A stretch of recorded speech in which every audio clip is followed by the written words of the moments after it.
একদিকে গরমের পারদ চড়ছে, তো অন্যদিকে কিন্তু আইপিএল এর পারদও চড়ছে। একেবারে কেকেআর এর খেলা দুটি ম্যাচ হয়ে গেছে, একটা ম্যাচ হেরেছে, একটা ম্যাচ জিতেছে। প্রথম ম্যাচ ব্যাঙ্গালোরের বিরুদ্ধে কেকেআর হেরে যায় এই ইডেন গার্ডেন্সে, তারপরে কিন্তু আবার রাজস্থান রয়্যালসের বিরুদ্ধে জিতেছে। আবার কিন্তু ইডেন গার্ডেন্সে খেলা সানরাইজার্স হায়দ্রাবাদের বিরুদ্ধে। কেকেআর এর সমর্থকরা নিশ্চিত এবার তারা জিতবেন, তবে টিকিটের ছবিটা একটু তুলে ধরবো। তার কারণ 900, 2000 আর 3500, মাথায় রাখবেন 900, 2000 আর 3500 এই টিকিট বিক্রি হচ্ছে।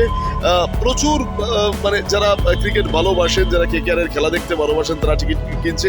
একজন তো 15টা টিকিট কিনলেন, সব বন্ধুরা মিলে আসবে। তো আসুন টিকিটের চাহিদা এবং টিকিট কিনতে এসে দর্শকরা কি বলছে চট করে একবার শুনবো। কটা টিকিট পেলে?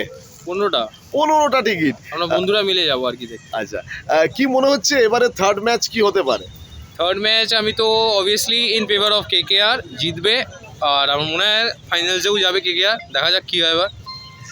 ইতিমধ্যে একটা পিচ নিয়ে একটা কথা উঠেছে, কি মতামত তোমার? আজিঙ্কা রাহানে একটা পিচ নিয়ে, মানে পিচ যাই হোক কেকেআর জিতবে। আমি যাই হোক কতটা এই নিউজটা ফলো করিনি, বাট আমার মনে হয় না কি it matters. Irrespective of the pitch আমরা লড়বো জিতবো। আমি বেলুর থেকে প্রথম মানে ইডেনে প্রথম খেলা দেখতে আসা? দেখতে এসেছি, আচ্ছা, টিকিট নিতে এসেছি আজকে।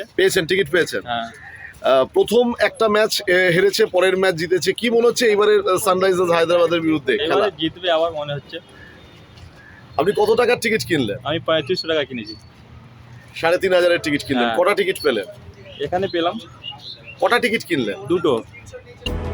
গতবারের চ্যাম্পিয়ন হচ্ছে কলকাতা নাইট রাইডার্স। এবারও কিন্তু কলকাতা নাইট রাইডার্স ভালো ফল করবে। অন্তত কলকাতার যারা ক্রিকেট প্রেমীরা তারা তো এটাই চাইছে, লড়বো জিত করে। সব ক্রিকেটের যারা প্রেমী রয়েছে, যারা ক্রিকেটকে ভালোবাসে, যারা কেকেআরকে ভালোবাসে, তাদের একটাই কথা। তবে ওই যে বললাম, ইতিমধ্যে তো পিচ নিয়ে একটা বিতর্ক শুরু হয়েছে।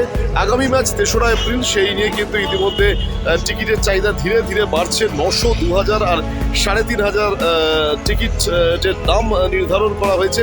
পরবর্তী ম্যাচ সানরাইজার্স হায়দ্রাবাদের বিরুদ্ধে। দেখা যাক কি হয়, তার কারণ এখন অনেকটা দূর, অনেকটা মরশুম, অনেকটা পথ চলার বাকি রয়েছে আইপিএল এর। আপাতত তৃতীয় ম্যাচ 3রা এপ্রিল, কেকেআর এবং সানরাইজার্স হায়দ্রাবাদের বিরুদ্ধে।